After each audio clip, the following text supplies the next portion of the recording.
Episode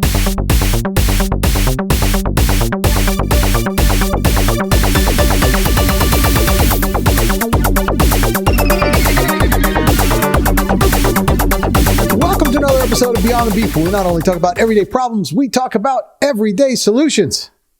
All right. Yeah. It's been a week, man. It's been a fun week. I'm ready to talk about some things. Yeah.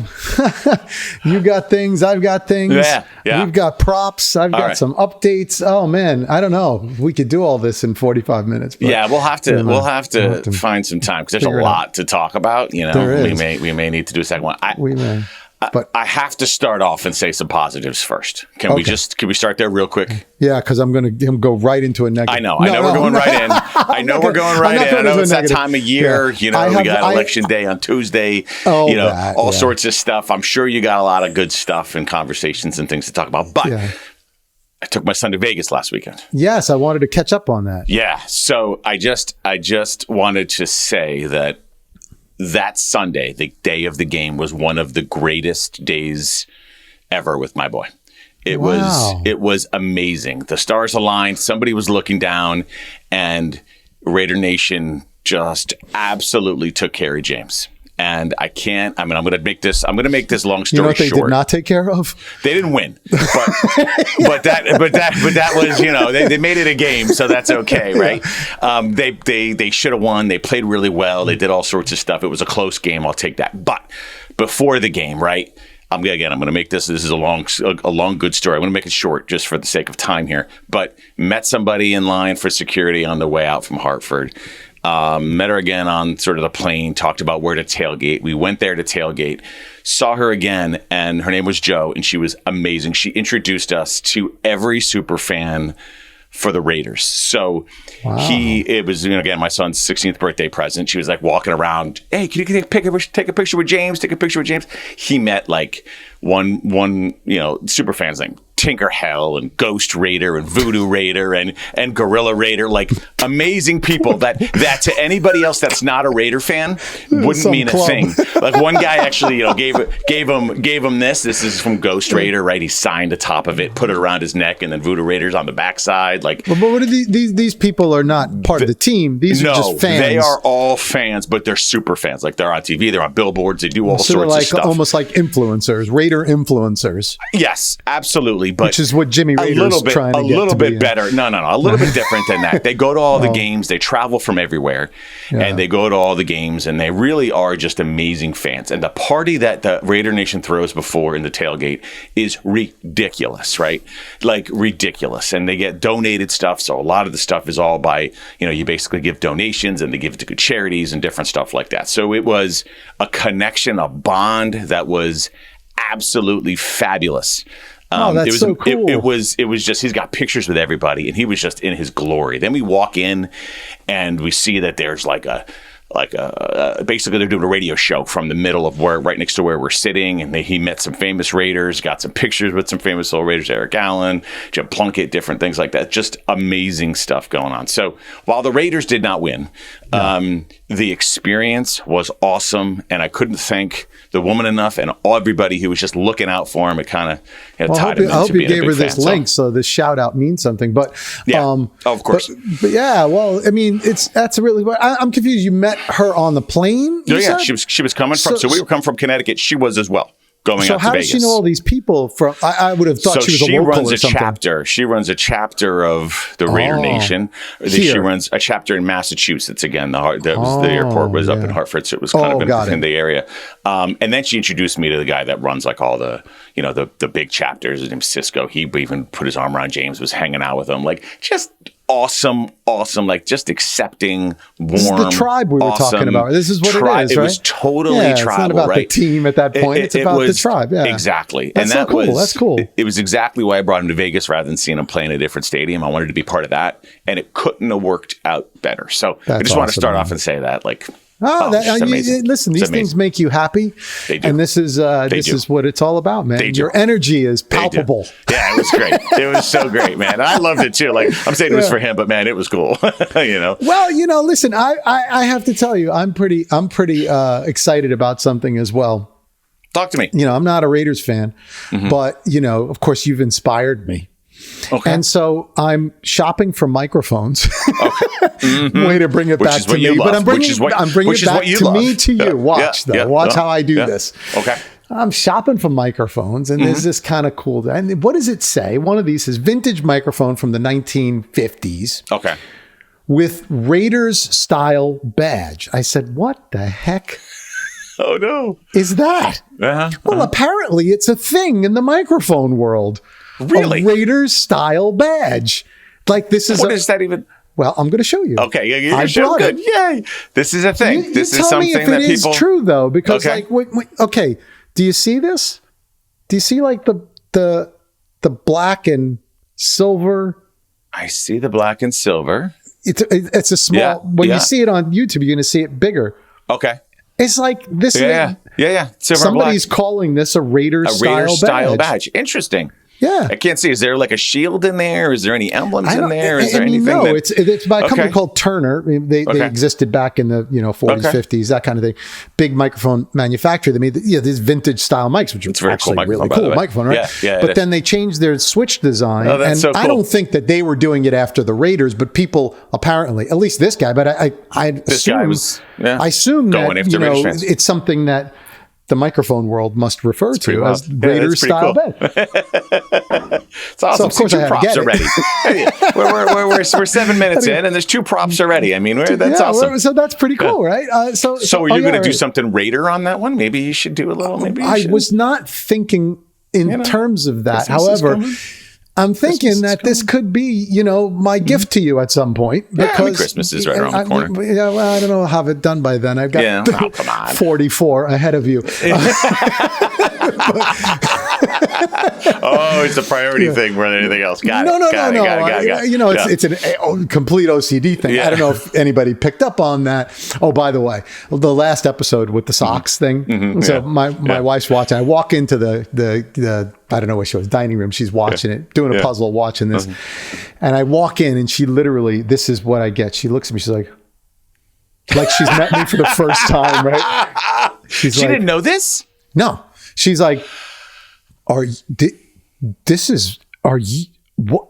didn't know this? That is hilarious. No, because, like I said, she does do the laundry in the house, just so happens. And so I do ask her to sort by color. And she, just thought it was part of my OCD, but had no idea that it was that it was a little bit more than that. So there was a little bit more going on upstairs. We've reconnected before you made a decision of which to wear. You know that I've married you, essentially, right? I mean, she's essentially the same person.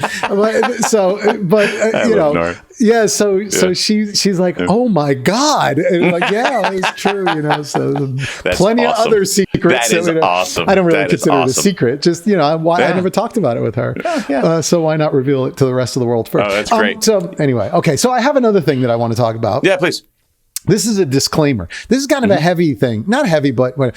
So, I watch back the old episodes and so forth to get some comments from people that watch and things like that. Sure. And I think there's some thought that I am kind of anti-environmental, right? Because some of the comments I made about hybrid vehicles and this, that, the other things. Okay. I'm going to use this platform to clear it up so I can take this edit and clip it and say, no, look, here's what I am, right? Let everybody know. I want to be very clear about this to quote a million politicians. I hate when they say that, by the way. Let me be very clear. That means I have no idea what the heck I'm saying. Right, or everything else I've said is very unclear. So on this one, let me be clear. Let me be clear. Okay. Thank you for taking that aggressive stance because it implies it's almost like saying, let me be honest. It's like, exactly right. Have you not been honest with everything else? Or it like implies that like, I'm too dumb to understand what you're saying. For you laymen, idiots, let me just clarify for you. So that's not what I mean here, but I do want to clarify my position on this thing because I have made some comments about plastic straws and plastic bags and hybrid vehicles. And here's my issue. My issue is not with saving the earth. I think that's a great thing and an honorable thing. And I think everybody should do their part in that. This is not like me being anti-environmental or anti-environmentally conscious or all this other stuff. What I am against, and I think you would agree with this, is the hypocrisy. That's what drives me crazy, right? Yes, 100%. So when I am asked to not use a plastic straw but a refrigerator manufacturer can make a refrigerator that lasts 2 years before it goes in the landfill. That gets me upset, right? Yes. When I am asked to drive an only electric vehicle, when our governments and cities and states make absolutely zero investment in public transportation, which would have a far greater impact on the environment than my electric vehicle, that gets me upset. Right? Yeah. Yeah. These are the things, it's the hypocrisy. When I buy a car and I'm told that I need to buy a hybrid because but then you don't modify your service plan to change fluids in reasonable amounts of time that would actually help to save the earth because you're making more money on that, right?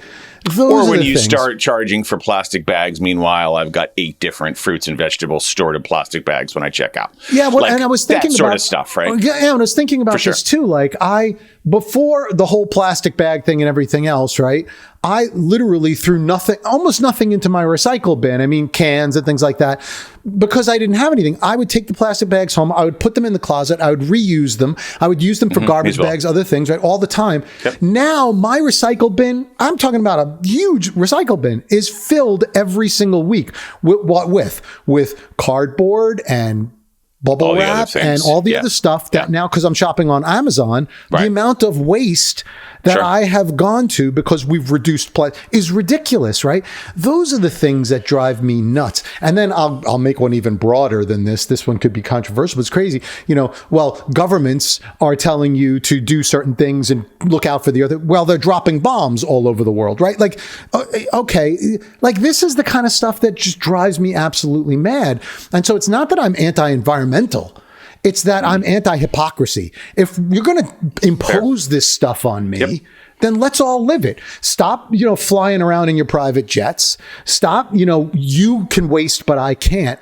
Let's all live it. Otherwise, I'm going to assume that it's all baloney. Yeah. That's your validity and your the truthfulness of what you're saying is not. I'm not going to take it if you're not living your life the same way. It's funny because the more you're saying that, and I'm thinking about it, a lot of what's frustrated us throughout a lot of these episodes, it's hypocrisy, right? It's almost all hypocrisy. I mean, we even talked about the fact that we were, when I went to a Dave Matthews concert and somebody was complaining about X, Y, and Z, but meanwhile, they're still going home and eating a steak, but they're talking about cruelty to animals, things like that, right? That's right, exactly. Like a lot of this is the frustration of hypocrisy in a lot of ways, for sure. That's exactly. And, I work with a lot of companies. You work with, that care about the carbon footprint, environment, things, and I'm all for it. But my message to them is exactly the same thing I'll say to anybody else. Live it. Don't just say it. Right. Live it. Right? Live it through everything you do. And then, and only then, can you ask your customers to live it and your employees to live it and everything else. Like, you've really got to go all in on it. If you're going to stand in a platform, do it all the way. Do it all the way. And there are some great companies that are doing that, by 100%. The way. And there are some companies that are just not, because they want to make money, but they want to say that they're doing things. Right. And they're using it to leverage profitability. That's right. Yeah. And I put our government in that category as well, and many other governments as well. But that's a whole different story. But anyway, I wanted to clear that up almost for my own sake. But I mean, does it matter? It matters to me because I do care about those things, but I want us to really live it, not just say it, right? So agreed. There you go. Okay. I've preached. I have other things to talk about, but now because that was so heavy, I'm going to turn it over to you. What else you got? Well, the only thing I would really talk a little bit about today is, and this is an ongoing piece that's been going on for about a month and a half for us now, which is the heat in my house and my furnace. Oh, yeah, this has been going on for a while, right? And for those of you who don't know, as soon as we talked about turning on the heat and when do we turn it on, it's like the world changed. By the way, it's like somebody heard us in a random place, and we got sunny weather, which is beautiful. For weeks, by the way. For weeks, by the way. It was like 80 degrees yesterday in the Northeast on Halloween, which is not normal. Right. And it's beautiful again today. And not only that, I mean, this is kind of a blessing in disguise. My furnace broke during the whole time frame as well, right? Yeah, and you told us that a couple of weeks ago. So we talked about that. So finally, my buddy doesn't come out. He's not able to make it. He's got other things going on, which he's done a lot of good. And I don't realize how much good he was doing until this happened. Yeah. So I reached out to another buddy. I said, do you know somebody that could come? Because that guy's not going to give me a name right now, right? So I reached out to somebody else. So, somebody that could come because I don't want to wait till it gets cold to do this, right? Yeah. It refers me. Finally, the person comes out. First visit when I'm in Vegas. So just my wife's home. and comes in and looks around and finds that something is wrong, right? A wire was loose and it was actually creating some short. I won't go too much into it. So he tied it up and that's it. And he gives me a call because I told him to call me when he was done and, tells me, well, your furnace still isn't working. There's something else that's wrong. But I did fix this piece that was doing X, Y, and Z. And by the way, that's $350. So I said, is that for the next piece too? The next amount of work that's getting done? No. No. And I look and at the invoice and it's $200 an hour. All right. Okay. Yeah, fine. Got to make a living, I suppose. Right. Sure. But you don't mind paying that if it's fixed, but it's not fixed. But I still don't have the problem. Yeah. Exactly. It's almost like I wish you would have just said, I'm going to pump the brakes. I'm not going to fix this. I'm going to come back next time and do both. But did this thing, And then he could have equally overcharged you for this, but you wouldn't have known. Right? I wouldn't have known. I wasn't there. I wasn't downstairs by the furnace. Right. Just my wife was home, which sometimes I feel like sometimes people take advantage of a little bit. If there's not somebody there overlooking and watching or whatever, you may go for whatever. I'm not saying he definitely did this. But I think, by the way, just to clear that up too, is that I don't think it. I mean, I think there's old-fashioned people that are like, "Oh, if it's a woman, I'm going to pull the wool over." I don't know that it's that as much as if it's someone taking an interest, right? So, like, if Jen is not, like you said, watching over the guy, asking questions, anything else, then he's gonna probably, over to where you're going to be down there because you're more interested in this. You're going to be asking questions, and he knows he can't pull the wool over. Yeah, that's what I think it is. Exactly, and I'm skeptical all the time, right? Because I look at what's getting done and what they're really doing, and I've always just trusted. And to working with you, knowing you, loving you, Bob, I've become a little bit more of a skeptic. So I think he pulled in my driveway. Saw a nice car maybe in the driveway, but went in and said, what are they? What's it going to matter to them? Guaranteed you did that. Yeah. What's it going to matter to them if it's a couple extra bucks? Right. Anywho, great guy though, really nice guy. So he comes back again. Same guy comes back and needed a new relay. So look online. Sounds worse. I'm like, how much is the relay? I look online. Okay, they're charging a little bit more than I could get it from Amazon. But my wife says to me, we're working with the furnace. Like, don't take a chance. I'm like, look, all I got to do is change a couple wires, turn it off, change a couple wires, I'm good to go. I'm like, Bob, fix the washing machine, right? Like, I can do this. Relay is pretty easy. It's okay, right? It's like, I know red to red. I've done enough with the furnace. I've done enough to know how to do this, right? Look at the one that's there, by the way, and I could do it the same way, right? But she wouldn't let me. So what did you think was going to happen? I don't know. You're not working inside the furnace. There's not a whole lot of trust in the labor that I do around this house from my wife. Turns the valve on, right? That's it. That's exactly it. It doesn't even really isn't supposed to get a current at all. It's just supposed to tell you, go. It's time. That's right. So it's but whatever. Okay, whatever. Yeah. So the guy comes, and I'm like, I'm going to watch him. And I go downstairs, and he did exactly what I thought he was going to do. And it took 20 minutes. 20 minutes. Maybe 25 because he dropped a screw and lost it under the furnace, then had to go get another screw out of his truck and bring it back in. But here's the trick. 2 people showed up. Yes. So in the end of the day, I paid $500 for them to bring this relay and install it. It's just changing wires. But in order for them to sort of, get their bill. Including the cost of the relay? Yes. Yeah. Okay. The relay was about $150, and the rest was labor.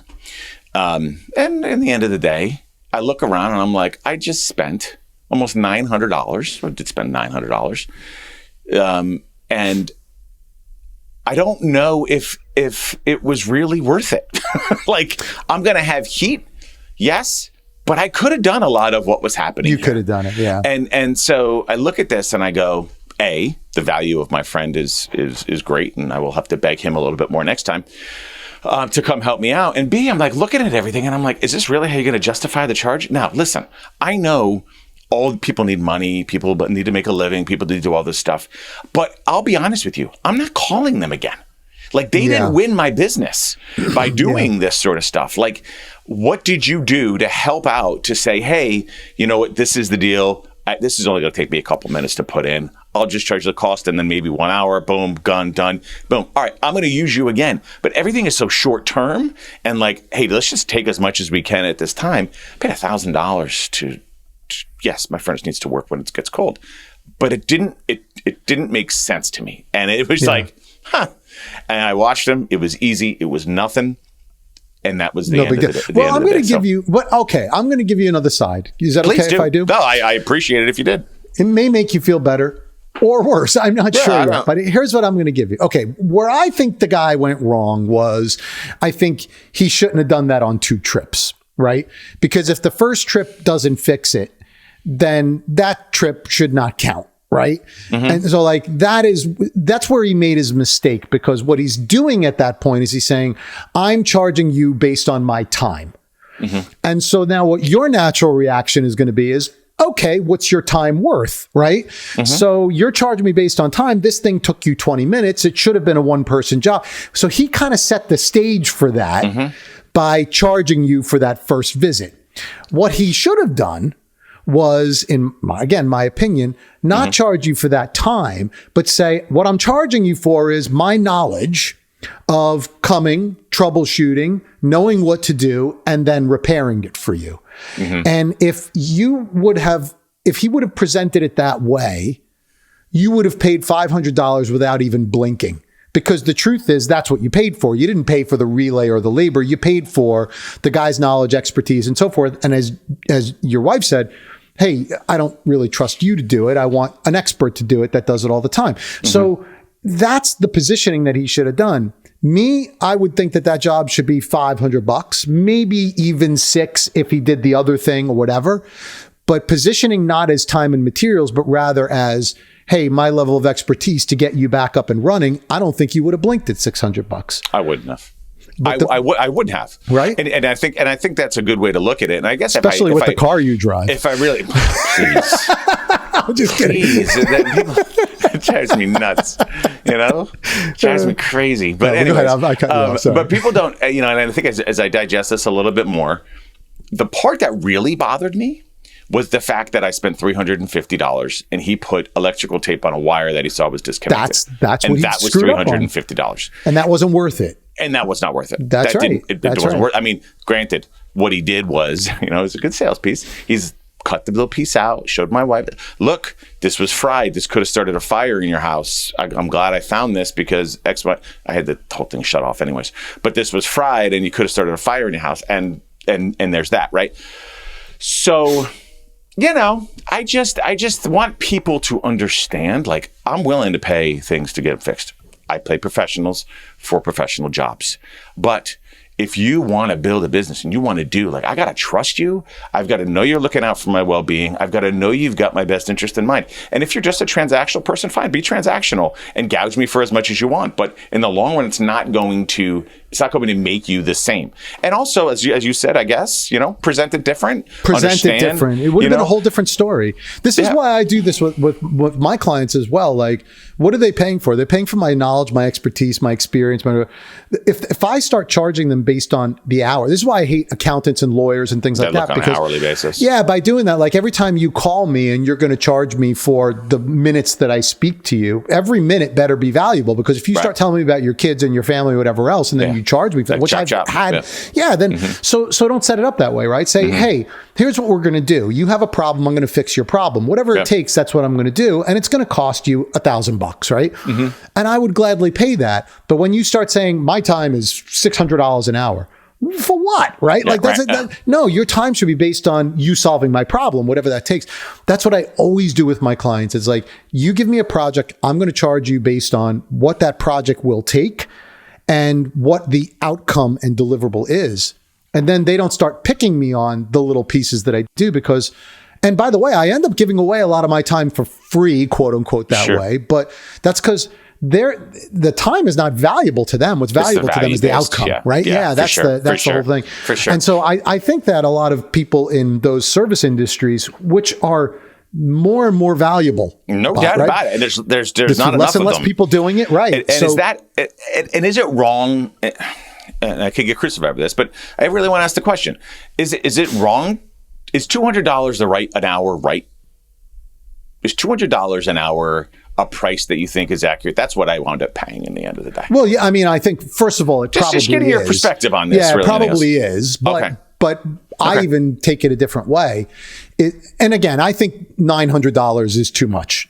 for what they did. But I think if they would have charged you $600 for the whole thing, right? My question back to you, would $600 be worth it to get your heat back on? It obviously would have. Yeah. And to be honest with you, the guy was nice. He was personable. Yeah. He showed me, I asked questions while I was down there, showed me what he did, showed me what happened, told me what happened. So all of those things bring it up a little bit of my perspective, right? He wasn't just a jerk that came in or whatever. Yeah, that makes a big difference. But again, it's that value versus the price. It's where does that sweet spot and what's really getting done in the end. And I felt like it tipped quite a bit on the other side. And quite honestly, if I'm being honest with you, I do feel like it tipped because part of the reason was I wasn't here. And I think that's I wasn't able to approach and look and see what's going on, watch him do a little bit of work. I just think that that's the case. Yeah. So yeah, that's it. I mean, it's nothing crazy. My heat'll work. It'll be on when it's cold again. Right? And it'll be on when it's cold again. Of course, it's like 75 degrees today, so I'm in here sweating. But when it's cold, it'll be good. I'm not complaining. No chance of. Well, no, but I think this is a really important conversation because as more and more people in the services industry are becoming more and more valuable and can charge more and more. For sure. And by the way, does he really care if you call him back again? He's probably got plenty of other work, right? So that's part of the problem we have right now is supply and demand. Yeah. However, for sure. Assuming that, he does want to grow a business and he does want to have you as a repeat customer, my suggestion back to him would be don't nickel and dime, right? Because you're going to get picked apart that way. Instead, say, hey, here's what it's going to cost you to get back online. And I think you would have not even blinked at it. Because you know what happens? You know what really happens in the end is I think about the hourly charge and I say, I pay an attorney a similar amount of money. Yeah. Or sometimes less. And I pay for them for hours, right? I pay for them because I feel like they have a whole lot of knowledge and they're not buying a relay and installing it and giving me heat. They're working on some other things that are equally as important. So if you just base it on your time, like you just said, then I compare you to other people that maybe have gone through 12 years of college, that have paid all this money to go through, that have a law degree and all this sort of stuff. I'm not minimizing the work that they do, but you do work with equipment and things to get things to work, present it the right way, and don't gouge people, and we'll work from there. So, I mean, I guess it's all a matter of perspective, right? I see that job as pretty darn important. I also think that I do too. If you're paying $200 for a lawyer, that's a bad lawyer. So maybe that's a bad perspective. An hour, it's at least. Yeah, I mean, because lawyers usually are charging $400 or $500 an hour, right? That depends on what you're doing with them. But you'd know better than me. But I don't think I would. I am quite sure I would. I'm kidding, of course. Kidding, of course. Well, no, but I did just hire a lawyer to do some estate stuff, and it was significantly more than $200 an hour. Oh, really? Okay. Yeah, and my car is not as nice as yours, so who knows? But actually, it's not. My wife's car. It's my wife's car. I know it makes a big difference. But anyway, the point is that I don't know. Yeah, I think there's something to be said there, because if there's stuff that you can do yourself and you're truly comfortable doing yourself, then clearly that's not worth as much as something you cannot do yourself or don't know yourself or whatever else. But I don't think that the $150, $200 an hour is that crazy for right. That really was a question. Good qualified technicians who are bringing something to the table that you can't or are not comfortable with. I'm not sure that that's completely outrageous. I mean, it's definitely it's high. There's no doubt about it. But is it completely outrageous in today's world? With today's inflation and everything, I don't know that it's too bad. So I wouldn't feel terrible about it. Okay. I think he should have charged you for he shouldn't have charged you for the first visit. Yeah, we talked about what he could have done better, obviously. I just was I wondering. don't think he should have charged you that. $600, I think that would have been. Now, a lot of people will probably disagree. And keep in mind, we're in Connecticut too, so it is a little bit higher prices and whatever else. But to me, I think that's not so terrible. But all right. That's done. That was just, that was my, that's it. That's what I had to chat about a little bit and bring it up and get some perspective from you and maybe others. That's it. I think it's a good perspective, but I could be completely wrong in my perspective, and maybe I'm just I'm just off base. But maybe not. It's unlikely. But anyway, here's another question though. This is really bothering me. Oh. It's not a negative necessarily, but I don't know. I want to know how people feel about this as well. Halloween. Yes. All right, we just passed Halloween. Halloween was yesterday. It's the day after. Yeah. Mm-hmm. What's Halloween like in your, you grew up here. I did not grow up here. I grew up on Long Island. As I did grow up in this area, yeah. And so Long Island, lots of suburbs, lots of neighborhoods, right? Mm-hmm. Halloween was a much different thing than anywhere else I've ever been. Yeah, sure. I'll kind of give you my thoughts on the different places I've lived in Halloween, but I want to know, like, what's Halloween like at your house? Do you get a lot of trick-or-treaters?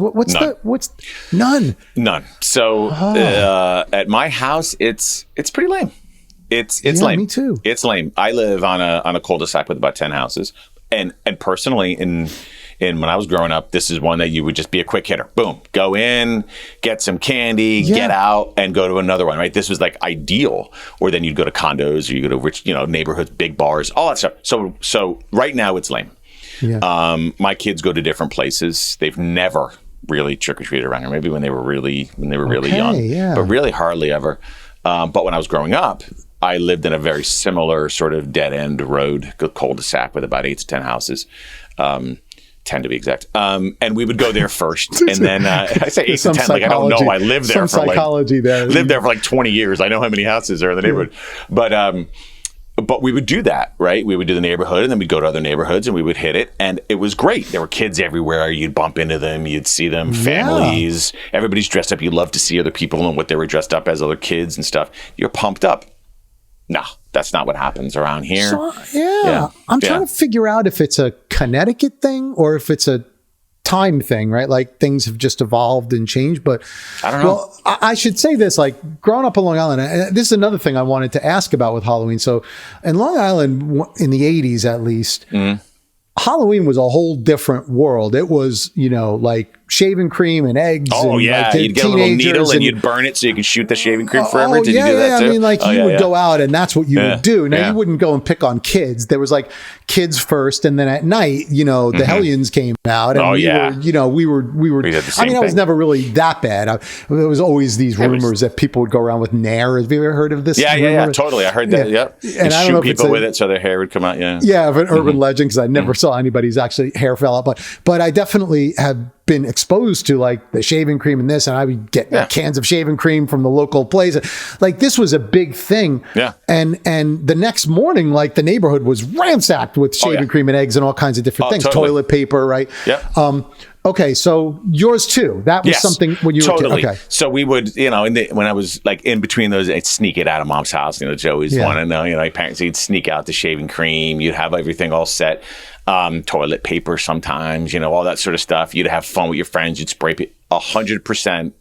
Totally the same thing when I was growing up. Okay, so now when I went and I lived in the South for a while, Midwest for a while, and I told people that stories. They were like, never, no, that never happened when I was growing up. I was like, wow, so that might be like a Northeast regional thing. Huh. And I was thinking maybe it was Long Island, but you said you had the same thing. But now I don't hear anything about that up here, right? Like it doesn't happen. Okay, so then when I went down to the South, I lived in South Carolina, I've lived in Tennessee. And same type of thing. There were neighborhoods, but there were always trick-or-treaters. And it was great. Like exactly what you just described, right? Yeah. Like kids and this and that, and the other thing. Okay. So then I moved here. I had one trick-or-treater last night. And this is like my normal for the one. And I'm like, and what do? Everyone goes to two neighborhoods, which is like you said, the big rich neighborhoods, right? Ones, yeah. And they go to two neighborhoods, and the cops are there, and there's like it's just riotous, and like people run out of candy by 8:00, and then they go nowhere else. So it makes me think about Halloween, because I love Halloween. I love the season. I love decorating everything else. But unlike Christmas, like Halloween culminates in nothing. Like the day of Halloween is nothing. It's like anticlimactic, right? Yeah. It's like, I don't know. I wanted to see if your experience was the same, but it sounds like it was. Totally. Actually, this year I forgot when Halloween. Like it was that bad. Bad. Like my wife went out and bought some candy, and we didn't get any. We didn't get a single trick or treater. Yeah. We got none.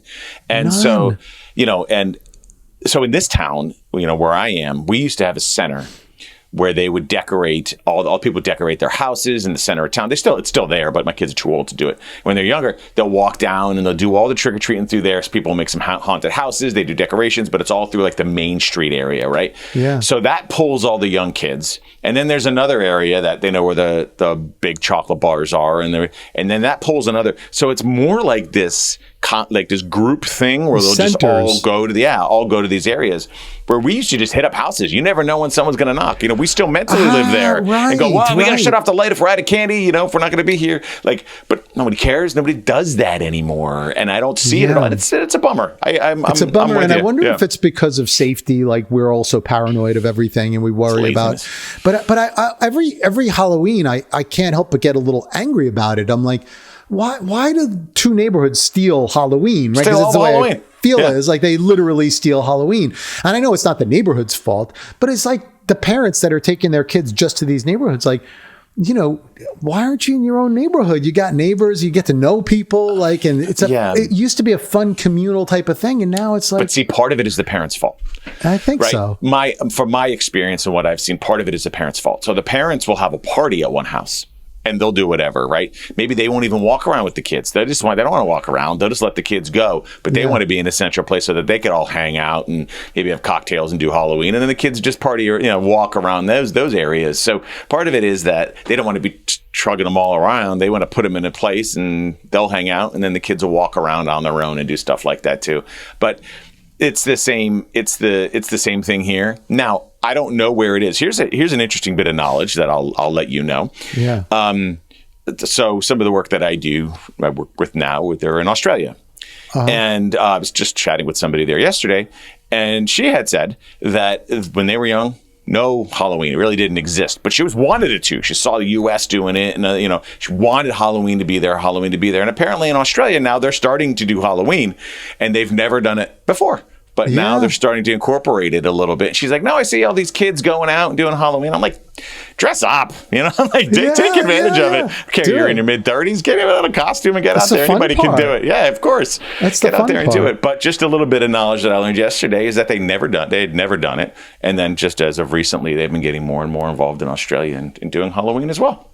It's so interesting you say that, because I saw a post from a friend of mine who lives in Australia now. Mm-hmm. She got married there. She lives there now.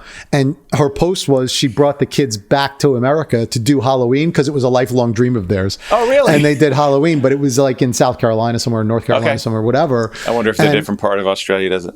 I don't know.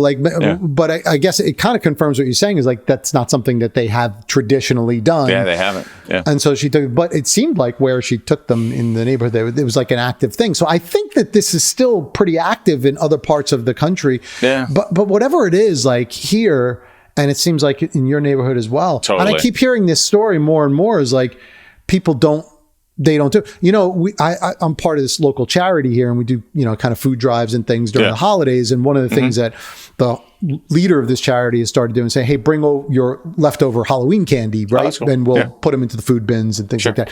You can't imagine how much we get.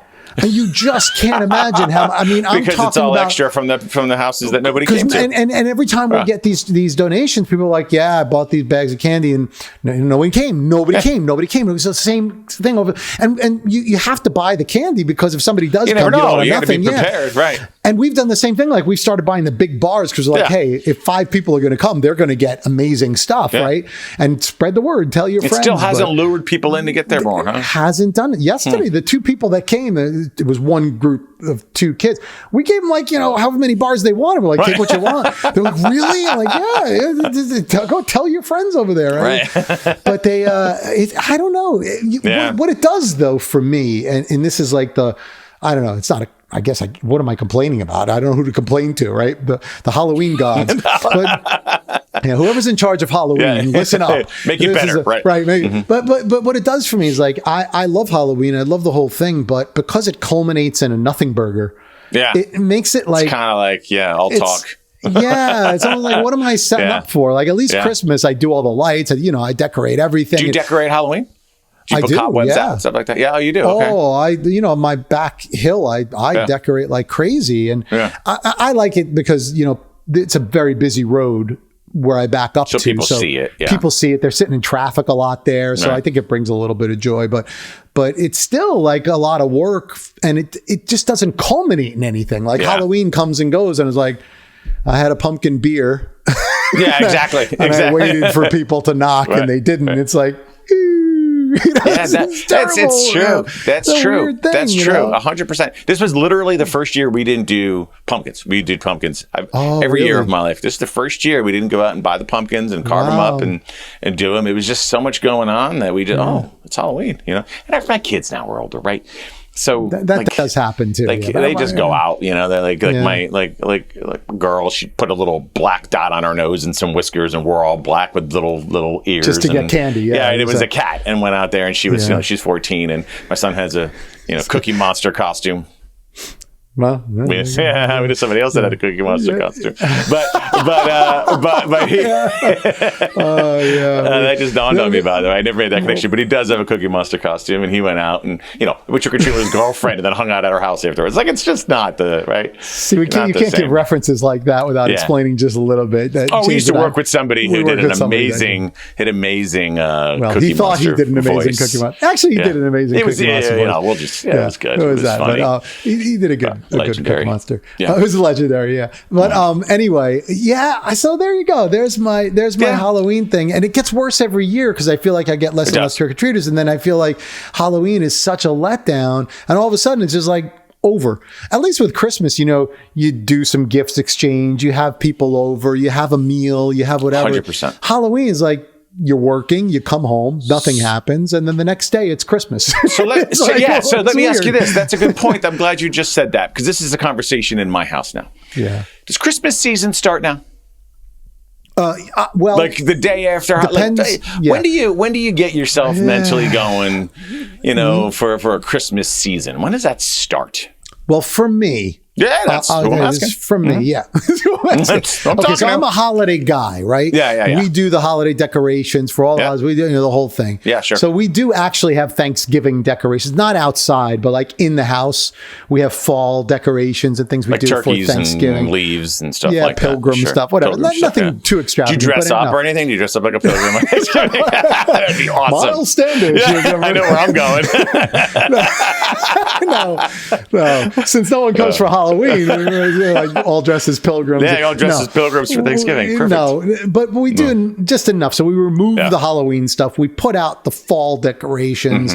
And so there is a bit of a fall season before the official start of Christmas. So for me, I will say Christmas for me starts the week before Thanksgiving. And I'm going to tell you why that is because I like to decorate so that the day after Thanksgiving, I can turn on the lights. It's kind of a big deal for me. That's one of those things. So I'm working on the lights up to a week or a week and a half before Thanksgiving. And so when I'm working on the lights, I'll put on the Christmas carols. I'll get into the spirit. So I'm going to say mid-November is when it happens. Gotcha. So you're dual decorated at one point in time. Like you've got the Thanksgiving, unless you're taking Thanksgiving decorations down before Thanksgiving. It's a whole thing. As you but can are you imagine. dual decorated? Or you're like, I've got my Thanksgiving stuff and then my lights are out there, but nobody really knows they're there because they're kind of hidden or whatever. You don't have Thanksgiving lights, I assume. So I assume the lights are just Christmas. Right. That's exactly right. I mean, you got to think about, who you're talking about to here. There's no.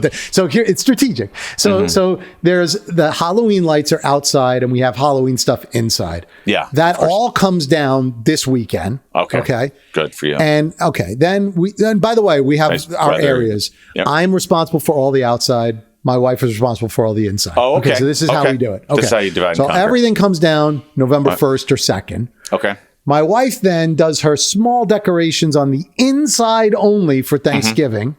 Okay. There's still a couple of pumpkins that we didn't decorate that stay outside, but nothing extravagant. And the scarecrow, so that stays up. So a couple of small outside Thanksgiving. When I decorate for Christmas, I do the outside first. Okay. I take down any of the outside. Oh, you do. You totally. Scarecrow's done. But it's only like a pumpkin and a scarecrow, right? So that comes out. Minor. But the stuff on the inside is still Thanksgiving. Okay. Then we turn on the lights after Thanksgiving, and then we trim the tree that weekend after, like the Sunday, at which point my wife puts out all the Christmas indoor decorations. You trim your tree the Sunday after Thanksgiving? Yeah, pretty much. You don't have a real tree, right? You would never allow No. Okay. Yeah. Might burn the house Too down. dirty. Yeah, That's too dirty. crazy. Yeah. Needles everywhere. Pine needles. Needles everywhere. So that's the way that we do it. That's the way we do it. Now, I know that's the least interesting thing I probably ever talked about on the show. No, I think it's very interesting because I think everybody has different kind of strategic plan in doing this. And the reason I ask is because I woke up this morning and the first thing I heard was, "Oh, it's Christmas season," and I'm like, I can't hear Christmas song yet. That to me is not right. I can't hear a Christmas song yet. I can't do it. And my wife just got this giant Santa picture that it's just. Oh, I saw that. Did you see that? I really wanted to ask offline about this. By the way, bigger in real life. She seemed so excited about it on Facebook, and I'm like, she loves it. I'm looking at it like, what is so exciting about that? She really seemed to like this thing. She really likes it. She thinks he looks handsome, and she wants it. And that's what she keeps telling me. Okay, good. That's interesting. There's a guy you think handsome, and it's Santa. I'll accept that. That's okay. I love the passion. Okay. It's great. Yeah, I didn't quite see it, but okay, good. She gets really into Christmas. She's into Christmas. Really into Christmas. She's into Christmas. So it'll be a long season for me. So now, when do you take it down? This is another question. Well, here's an interesting statement. So last Christmas, we put a lot of different decorations up. We had our real tree, and then we had a couple of fake trees. So we put one in our bedroom, decorated one in our bedroom, and put decorations in our bedroom. We usually don't, but we decorated our bedroom. We're like, let's do it, right? And we did all these other areas and whatever. At the end of the season, it's usually after my father's birthday and little Christmas, January 6th-ish. That's me too. Little Christmas. Yep. Right. Is usually when we start to take things down, ideally, depending on craziness of our lives. Me too.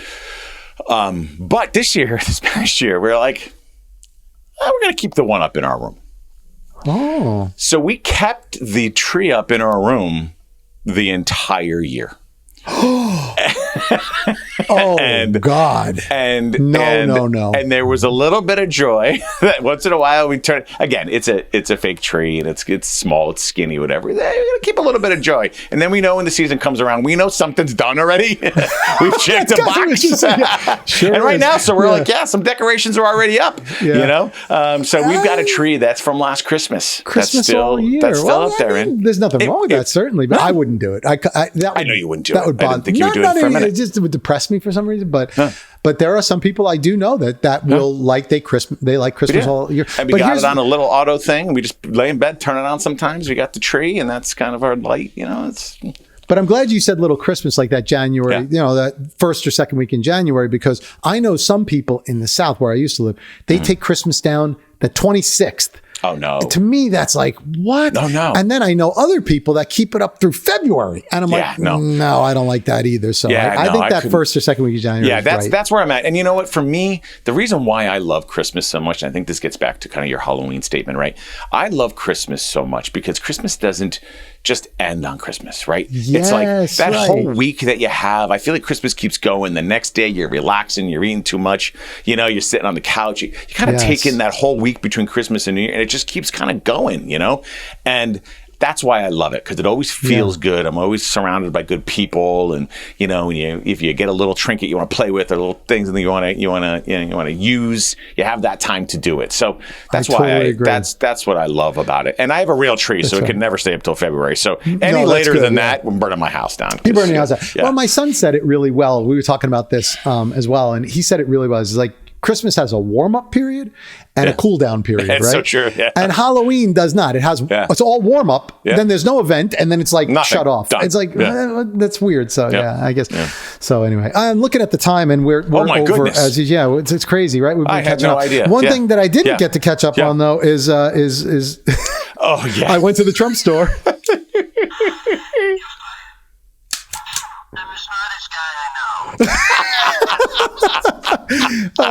I went to the Trump store again. Those of you who are not following us, I went to the Trump store. Watch the last episode; you'll see why I went to the Trump store. I had to buy the little trinkety stuff, and here's the other one. This is like a keychain. I wanted to buy the talking stuff. The stuff that talks. It's so funny. I'll tell you why I bought it in a little bit, and then how I bought it. But I think we'll save that for our Election Day special, because that's true. That's coming up. That's true. And I'm sure there'll be plenty of talk about. This will actually be released on our Election Day, so. right? This will be released on Election Day. On Election and then Day, yeah. We'll do our next episode, obviously, after it. We'll catch up on that one. We'll catch up on what went on there and sure. all of our thoughts on that. But yeah. anyway, I guess that's a good place to end it. So, yes, so everyone there, thank you. This is growing. It's growing, so it's good. Thank you for joining us again. And subscribe, tell your friends, let everybody know about this, comment, all this other great stuff. While you're doing all that, we can't wait to see you back here on another episode of Beyond the Beef. Thanks for joining, everybody. Thanks, guys.